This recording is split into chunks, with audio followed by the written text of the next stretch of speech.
I came to climate research through being interested in plants and plant population growth and behavior.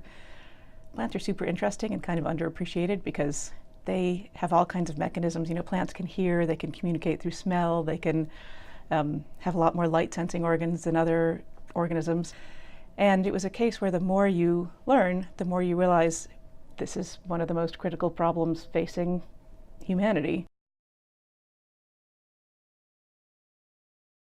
I do a number of different projects at Sea Grant, from pure research on trying to understand how carbon is naturally stored and captured and sequestered in coastal habitats, to more adaptation work, working with coastal towns and trying to help them understand what the implications of climate change are, what the likely impacts on their infrastructure, on their populations will be, and helping them adapt to it, hopefully adapt in time before the before the weather disasters happen. So I went to the Chelsea city planner and said, hey, we've got these students. What if we pair them up with you and see, you know, what they can do for you? What are your needs that this group of students with this level of expertise can provide? And he said, well, where do I start? And he ticked off a list of projects. And the students proved that they were going to do real work and going to be serious and focused, and that they were intelligent and thoughtful about the project. And you know, the more the students proved themselves, the more the city officials were willing and able to spend more time with them to really make the project worthwhile, make it more successful. I just want to know how carbon moves through the world, where it's being stored, what are the bottlenecks, what are the, you know, how much is in the sky, how much is in the ground, how much is in the ocean.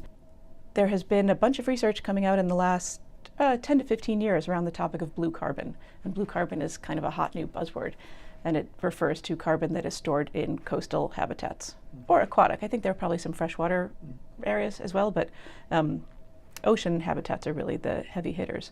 So we're talking about salt marshes and mangrove swamps and seagrass meadows, where you can often get a deep peat buildup that can be several meters deep, and that can represent carbon that was taken out of the atmosphere by the plants thousands of years ago. There was one core in Connecticut, a marsh in Connecticut, that found 4,000-year-old carbon stored away in the peat deposits. I think that sequestration of carbon in coastal habitats is a part of the puzzle. Right? It's a piece of, it's one strategy that we probably need to use in conjunction with other strategies. We're not going to be able to sequester enough carbon in coastal habitats to reduce CO2 down to, you know, get it back down to 350 parts per billion or anything like that. But there isn't one silver bullet for reducing carbon emissions or concentrations in the atmosphere. So I see sequestration, natural biological capture and sequestration, as one of the many strategies that we have to implement together to reduce CO2 levels, atmospheric CO2 levels. The different seagrass meadows that you go to and the different species of grass make a huge difference in how the carbon is stored, which is why in the research that we're doing, we're really trying to focus on what kind of meadow promotes more carbon sequestration.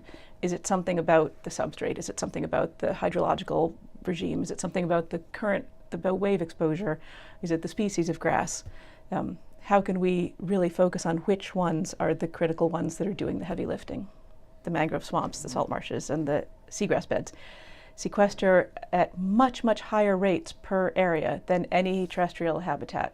So more than grasslands, more than tropical forests, more than boreal forests.